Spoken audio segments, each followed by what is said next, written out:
Okay sir, మనకి safe environment అంటే first మనం యాజ్ అబ్జర్వర్గా ఒక టీచర్ని ఫీడ్బ్యాక్ ఇచ్చేటప్పుడు ఫస్ట్ మనం పొజిషన్ కూర్చోవడంలో కూడా వాళ్ళని మంచిగా వాళ్ళు ట్రీట్ చేసినట్టుగా భావించాలి. అంటే మనం ఏదో ఒక హెడ్ మాస్టర్ చైర్లో జనరల్గా హెడ్ మాస్టర్ మనల్ని అబ్జర్వ్ చేస్తున్నప్పుడు ఆయన హెడ్ మాస్టర్ చైర్లో ఉండి మనం విడిపోయి ఉంటాం, అది కూడా కొద్దిపాటి డిఫరెన్సెస్ని ఏర్పరుస్తుందని నా ఉద్దేశం.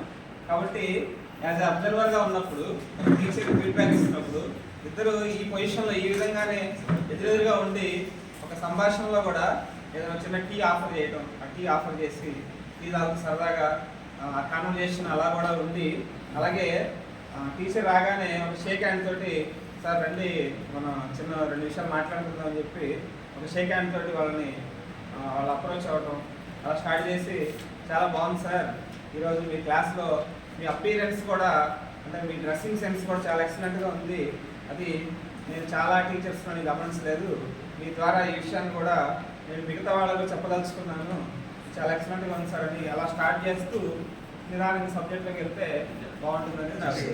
Thank you sir. Thank you sir. చిన్న మాట